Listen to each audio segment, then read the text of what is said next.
ዑስማን ኢብኑ መዝዑን ረዲየላሁ ዐንሁ ዑስማን ኢብኑ መዝዑን የሚባል አንድ ሰሃባ ነበርና ይሄ ሰሃባ አረቦች ለጅዋር በጣም ትልቅ ክብር አላቸው። ጅዋር ማለት አንድ ሰው ተነስቶ እኔ ገሌን ጥገኛ አድርጌ ይዤዋለሁ ካለ እዛ ሰው ላይ ማንም በደል የሚያደርስበት የሚደበደመው የሚነካው ሰው የለም። ዑስማን ኢብኑ መዝዑንን ጅዋር የወሰደው ደግሞ ጥገኛ አድርገው ያዘው የኻሊድ ኢብኑ ወሊድ አባት ነበር፣ ወሊድ ኢብኑ ሙጊራ። ስለዚህ ዑስማንን ማንም የሚነካው ሰው የለም፣ ሴፍ ነው ማለት ነው። ከዛ የተወሰነ ካገለገለ እዛ ቤት ከቆየ በኋላ ቁጭ ብለው ሲያስበው እነ ቢላል ድንጋይ ይጫንባቸዋል፣ እነ አማር ከነ ቤተሰቦቻቸው ይገደላሉ፣ እነ ዓሊ ያሲር እነ ሱመያ ብዙ በደል ይደርስባቸዋል። እሱን ግን የሚነካው ሰው የለም። ከዛ ለዲኑ የሆነ ነገር ማድረግ ፈለገና ትልቅ ባላባት ቤት ነው ያለ ሄዶ ከዚህ በኋላ ጥገኝነትህን እንድታነሳልኝ ይፈልጋለሁ አለ። አወጀተ ጅዋሩን ኸይሩን ሚኒ ከኔ የተሻለ መጠጊያ ከኔ የተሻለ አንተን ሊያስጠጋህ የሚችል አካል አገኘህ እንዴ አለው። አዎ አለው። ማንን ሲለው አላህ ሱብሓነሁ ወተዓላ አለ።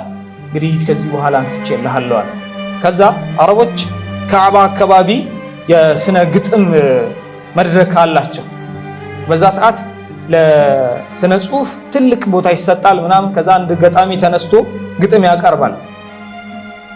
ኩሉ ሸይኢን ሲወላሂ ባጢል ከአላህ ውጭ ያለ ነገር ሁሉ ጠፊ ነው ወዳሚ ነው ሲል ሰደቅተ ያ ለቢድ እውነት ተናገርክ ይለዋል ዑስማን።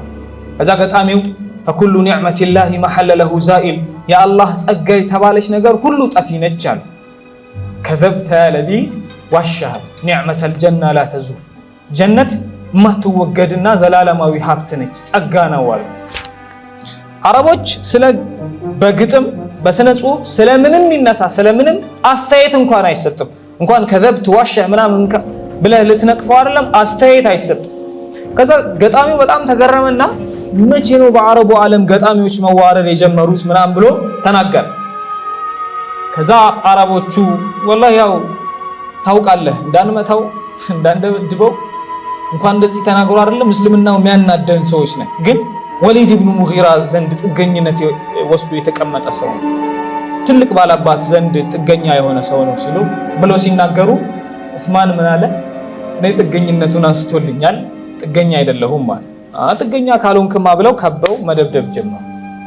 በጣም እየመቱት ወሊድ ኢብኑ ሙጊራ ደረሰና አገላገለው። ከዛ አስለቀቀው። ሲያየው ቀኝ አይኑ መድማት ጀምሯል። ከዛ አነሳውና እኔ ይሻልሃለሁ እያልኩ ከኔ የተሻለ ጥገኛ ማንን አገኘ መጣጊያ ማንን አገኘ ብዬ ስጠይቅህ አላህ አልከኝ፣ ይሄ የደረሰብህን ተመልከት አለ። ከዛ ዑስማን ምን አለ? ወላሂ እኔ በደረሰብኝ አደጋ አይደለም እያዘንኩና እያለቀስኩ ያለሁት፣ እንደውም ይቺ ግራኛው አይኔ ቀኝ አይኔ ላይ የደረሰው በእስልምና የመጣ በደል ስላልደረሰባት በሐዘን እያለቀሰች ነው አለ። በዚህ ደረጃ በጣም ጉጉት ነበራቸው። አላህ ለዚህ ነው ሲያነሳቸው ምን ይላል? አም ሐሲብቱም አን ተድኹሉል ጀና። አሁን ያለንን ሰዎች እንደዚህ ይለናል፣ ጀነት ልትገቡ ታስባላችሁ? ጀነት መግባት ታስባላችሁ? ወለማ ያእቲኩም መሰሉ الذين خلوا من قبلكم ከናንተ በፊት የነበሩት ሰዎች ያገኛቸውን ነገር እንደው በግርድፉ እንኳን ሳያገኛችሁ ትንሽ መከራና ችግር ምናምን ሳያገኛችሁ ጀነት መግባትን ታስባላችሁ? ከዚህ በፊት የነበሩት ሰዎች ምንድን ነበር የገጠማቸው? መሰትሁሙል ባእሳኡ ወደራኡ ወዙልዝ። በእነዚህ በእስልምና ምክንያት በጣም ተርበድብደዋል፣ ተፈትነዋል፣ ተቸግረዋል። ሐታ የቁል ረሱል ወለዚነ አመኑ መልእክተኛውና በዙሪያው የነበሩት ያመኑት ሰዎች እስከሚሉ ድረስ መታ ነስሩላህ የአላህ ነስር ድሉ መቼ ነው ብለው እስከሚናገሩ ድረስ በጣም ተፈትነውበታል። ከዛኛ ላይ ደረሱ።